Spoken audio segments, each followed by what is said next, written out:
Yeah. Speaking of imagining things, Yes. if. If. Yes. So yeah, we actually have a really new movie this week for our new movie review.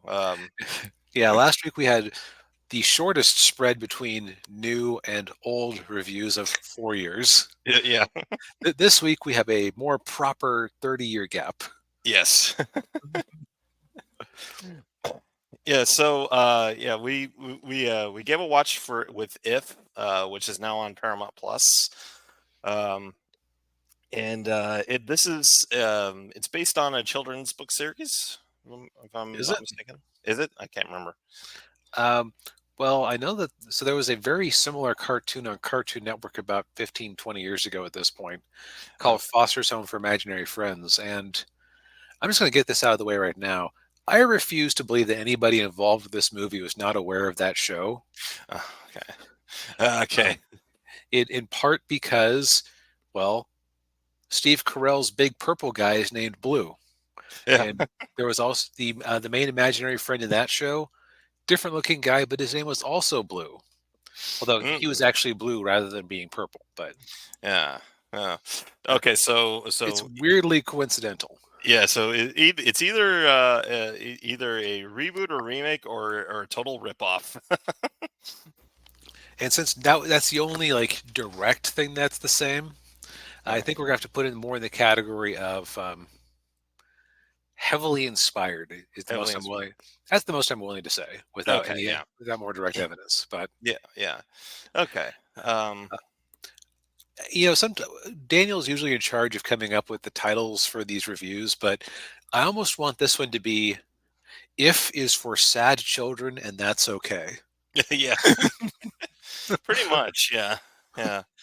Uh, yeah. So if follows our main character, her name is B, um, and uh, you yeah, the opening credits you get kind of a little montage of her early life, which is you know she and her parents having all kinds of fun together and everything, but then her mom gets the big C and passes away.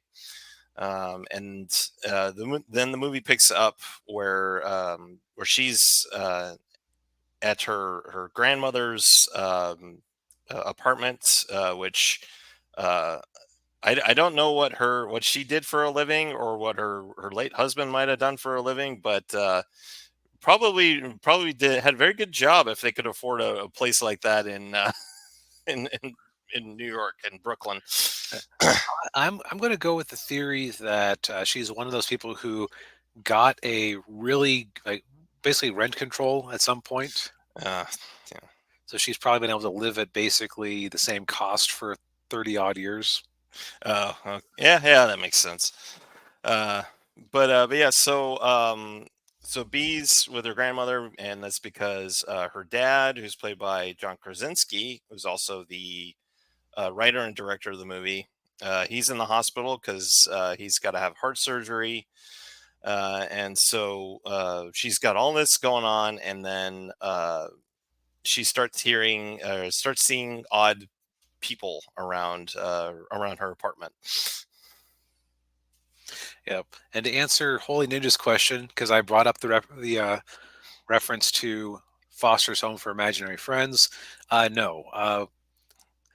It's just a weird coincidence to have a character named Blue who is like the poster child for this movie when there was also a character named Blue in the other one. Yeah. Yes. So B starts to see people, and uh, she eventually stumbles upon. It's a strange setup, and they don't Yeah. really. I feel like there's some mechanical things that you would have to wonder about with this whole imaginary friends thing. Which I'll be honest here, like that's true of a lot of children's media. Where if you start to really pick it apart, it's like, wait, how does this work? Like, if I just have a passing fancy, do I generate an imaginary friend? Does Yeah. everybody in this world have an imaginary friend, or just some people? Yeah. Yeah, the rules for the universe, the for this whole thing, the universe, and with what you were just saying, aren't really clearly established. Yeah, so then it's not really yeah, well, not that well thought out. And but yeah, so B meets Calvin, who's played by Ryan Reynolds, and if it's for some reason both of them can see all of these imaginary friends, ifs. And so the two ifs that we meet are, like I said, Blue, who's voiced by Steve Carell, and then Blossom, I think, is the other one, who's voiced by Phoebe Waller-Bridge. And they basically, B finds out that all of these imaginary friends are, they were created by people when they were kids, but then when they got older and they couldn't see them anymore. So now they're just kind of floating out there, and then they all end up in basically a retirement home for imaginary friends, and they're trying to figure out, like, what to do with, where should they all go, basically. Right? What do we do with ourselves? Yeah, And yeah, that is. I'm just going to go ahead and pull this up here. yeah. So that is Phoebe Waller-Bridge's character, and this is the character Blue. Just taking a who moment, isn't who isn't really blue, he's purple. which is a joke. Yeah, it's like your name's Blue, or my name's Blue, but you're purple. My kid was colorblind. Yeah. um, so I was actually kind of aware of these two characters well in advance because Baskin and Robbins, when this came out, had a promotion for a couple of months where they had flavor based on the movie. Mm. It wasn't very good. I tried Oh, it out. It was like this Oreo stuff that was also like, was it berry flavored? It was blue. I know it was blue. I forget why it was blue.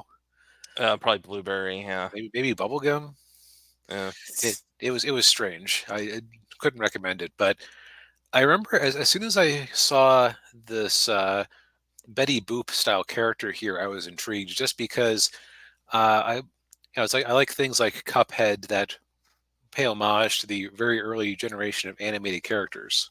Yeah. Um, while we've had issues with Phoebe Waller-Bridge in the past in her Mm. association with Lucasfilm, uh, I thought she did a fine job here. It was a little surprising to hear a kind of sultry British voice coming out of a Betty Boop style character. I'll Yeah. admit, I actually was like in the initial scenes where she's kind of skirting at the edges of the camera, and you don't hear her voice too clearly. I was thinking, is is she voiced by a man? No, no, she was Yeah. not. Yeah. But I had the thought because you couldn't get a clear listen to her. Yeah. Yeah. Yeah. Yeah. You're kind of expecting something like boop boop be doo. Yeah. Yeah. Yeah. All right. So to get back to the movie itself, so I'd say that from a presentation perspective, all of the ifs they have a variety of interesting designs. Mhm. Um, and I was thinking to myself that they seemed a little bit generic, but then I realized that does kind of actually fit Mhm. a bunch of things that a kid would think up. Yeah. Yeah. They are very, yeah. Yeah. They're kind of like basically like something a kid would draw on the, like when they're they're drawing stuff with their crayons. Yeah. Right, when they're first learning how to draw, Yeah. they actually have a kind of amusing bit with the ice Bradley Cooper, who's like very bitter about how he was imagined because his kid lived in Arizona and he was just thirsty, and that was the entirety of his character design. Yeah. But yeah, so the overall character arc of the movie is B, when her mom died, basically shut herself off from the world of imagination and was kind of forced to grow up very quickly. Yeah. Now, her dad is still a goofball and is constantly trying to, you know, draw that kiddishness out of her, but she just keeps shutting him down all the time. Right. Yeah. And yeah, and so yeah, she's always kind of so at first, when she starts seeing this stuff, it's kind of like, okay, this doesn't make any sense. But then, and then I can't remember what the catalyst was for her to like actually help these help the imaginary friends out. It was Yeah, what was it? I mean, I guess besides getting to actually know them, yeah, but I don't know. One thing is that her imagination, like she's special because she can see all the imaginary friends, but also her imagination allows her to upgrade their retirement home, basically. yeah, yeah, and yeah. So she basically has this like untapped power that she's able to tap back into. Yeah. Um, And one of the other ifs that I kind of wanted to mention real quick was the one who the if who's running uh the retirement community, which I don't see him Oh, in there. yeah, the old bear. The old bear, yeah. Um, Lewis, who is was voiced by Louis Gossett Jr., who it was actually his last movie. Um, Yeah, he died in March, and so the movie was dedicated to him when it came out. yeah. So yeah, I just thought I'd make that a little mention there. He kind of looked like like you would expect like an old kind of teddy bear to look. And yeah, Yeah. this guy's Oh, probably our favorite. here's the old teddy bear in Yeah, actual toy form. yeah, Yeah, this was our favorite character here. Just a very high energy wannabe detective. It's like a kid friendly, cartoonish version of the Question from DC Comics, almost. yeah, Not a conspiracy theorist, but just like very insistent on sneaking around and trying to solve mysteries and things like that. right, yeah. Doesn't get a lot of screen time, unfortunately. No, he didn't. And he's voiced by Christopher Maloney, who most people remember from Law and Order SVU. He was also the lead military guy in Man of Steel. Um, he was the one who was mistrustful of Superman, but then he trusts him, and then yeah, I think he had a lot of fun playing that role because he was definitely you know going for the fences. yeah, he was.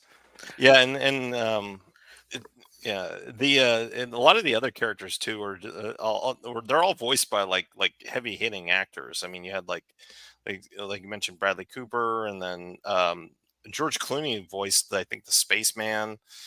Let's go back to our list here. Yeah, Yep, George Clooney. Although yeah, to be fair, he did once play a gay dog on South Park because that was the role they would give him. So yeah, yes, right. um, you also got Jon Stewart, Matt Damon, uh, Mhm.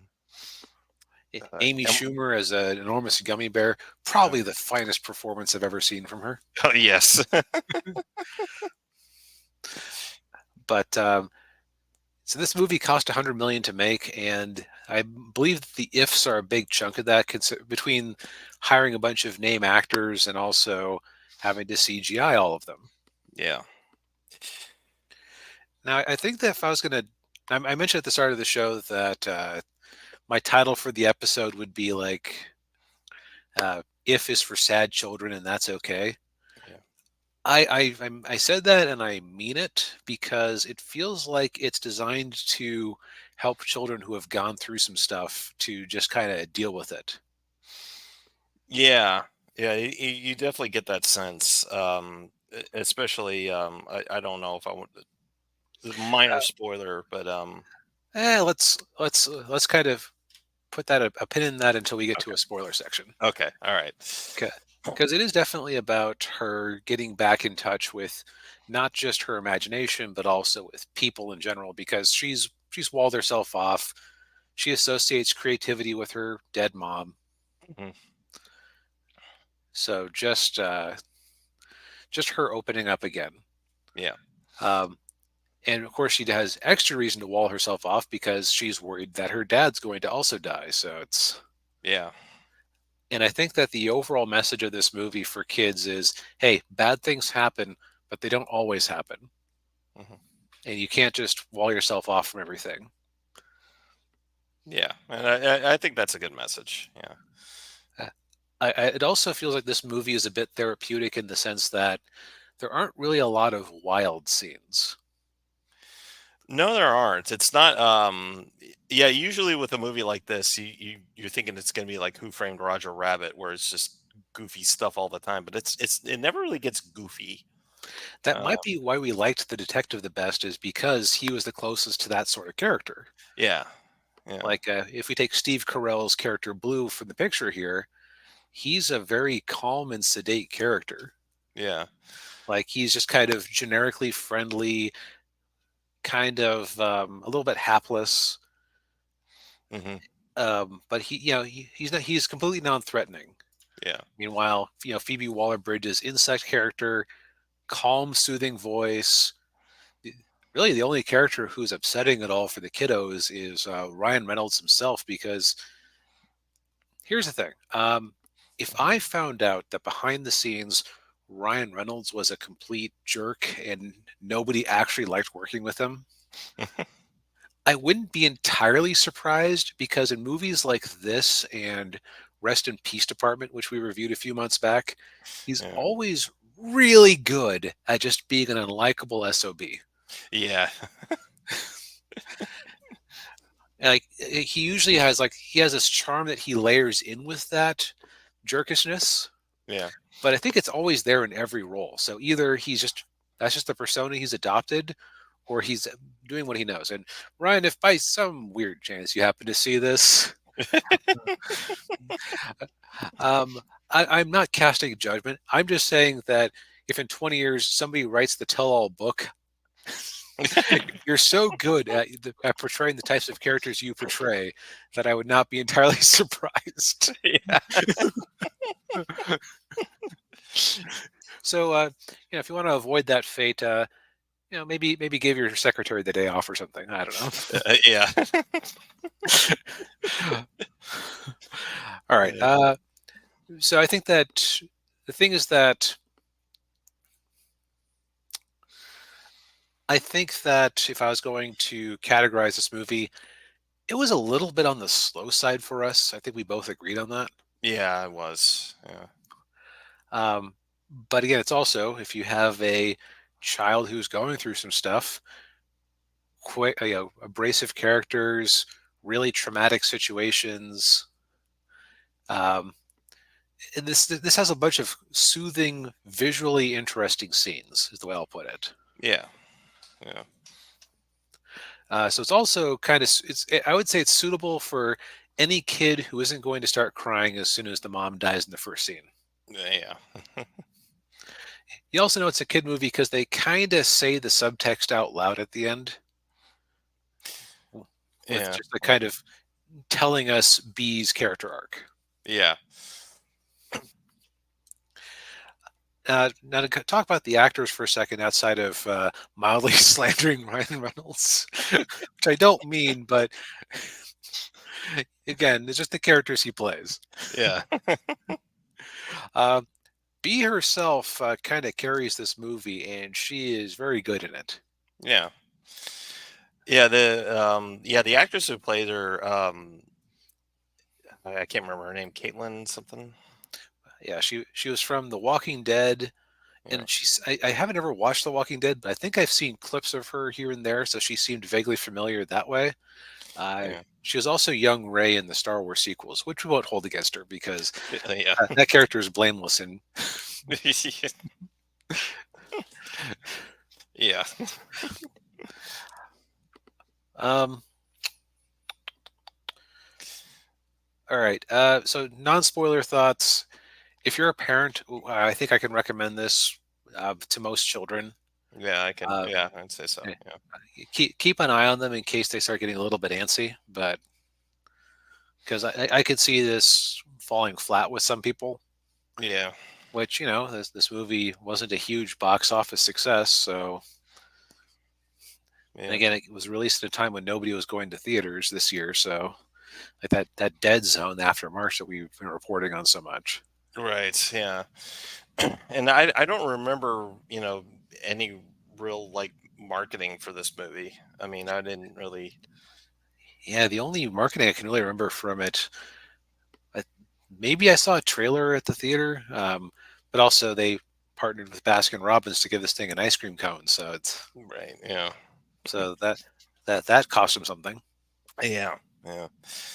But yeah, I think I mean overall it's not a yeah it's a I'd say decent kids movie. My issues were basically with like we said before with the pacing was really slow and the parameters for how the imaginary friends are created and how they work wasn't really clearly defined. It was sort of like, like Toy Story, like how the toys come to life. Like, why do they come to life? And they come to life for different reasons, or is it? Yeah, it's not really clearly defined. Yeah, but Yeah. yeah, And what throws even more weirdness onto it is the ending. mm, So again, we are firmly in spoiler territories. yes, So earlier on, we didn't really mention this, but they kind of almost try to do their best to not be Foster's home for imaginary friends to avoid getting sued. I actually wouldn't be surprised if John Krasinski was working his way through the script and somebody on the staff went, "Oh no, yeah, John, what are we doing here? What are you talking about?" That show from Cartoon Network. I'm an adult who's been acting for 20 years. What are you talking about? Cartoon Network show. yeah, And then they had to change details, like because they make a stab in the middle at having a boy in the hospital adopt one of these friends, but he can't see anybody else's imagine or ifs or if imaginary friends. That's the name of the movie. yeah, That's, yeah, that's the meaning of it. But yeah, uh, it's like they can't just fob the friends off on other people, so yeah. they decide to have people like have the ifs try to reconnect with their kids as adults, and like the Which kids can't yeah, really see them, yeah. or the former kids can't really see them, but like just them being there fills them with like strength and courage or whatever they're missing. Yeah. Which I will say that's probably the most clever part of it because if you know a little bit about psychology, which I admit I don't know a lot about it, but I know like a smidge. Um, when kids have an imaginary friend, the imaginary friend is like an extension of their personality, or um, or it's who they imprint who they want to be onto that person or onto the imaginary friend. So it kind of makes sense that the ifs can only be seen or felt by the people who imagine them. Um, yeah. And the ifs we see do reflect the people who imagined them. Like Blue's guy, Blue is a big, affable, somewhat clumsy but well-meaning and confident guy. Hmm. Yeah. Um, and who is his kid? Well, we don't know much about him, but he's clearly going in for some sort of big business meeting and is just feeling really unconfident. Yeah. Yeah. He's very nervous and he's just yeah. And it's not really until like when he before he gets into the meeting that yeah the blue connects with him and says, "Oh, you got this," or something like that, or it's gonna be okay. And then Yep. he all of a sudden he feels better. Yep. Um, yeah, Meanwhile, B's grandmother, she imagined the Betty Boop insect character. Um, the grandma wanted to be a dancer, but she grew too tall for ballet, and so the the insect is basically the extension of what she wanted to be. yeah, So it all lines up there. Now it occurs to me, I was about to say that it's unusual that B can see other people's imaginary friends, yeah. but earlier on, Blue is trying to force himself to get adopted by another little girl whose room he broke into, Right. Yeah, and she was able to see him. So that's kind of a little inconsistency, yeah. unless And she there's also. whatever gift B has. Yeah, and there's another inconsistency with that scene that we'll get to when we get to that part of the movie when we talk about the ending. Um, but yeah, and then uh, so then as it progresses, then uh, the John Krasinski, the dad, he goes in for his heart surgery, and there's obviously some sort of complication with it, and so now she's really, B's really afraid that she's going to lose her dad too.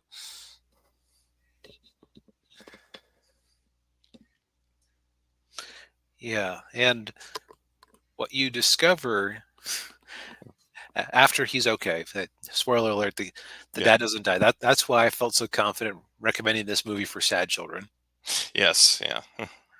Uh, you find out that Ryan Reynolds' clown character, who was a smaller part of the movie than I would have thought, was B's imaginary friend who was a clown.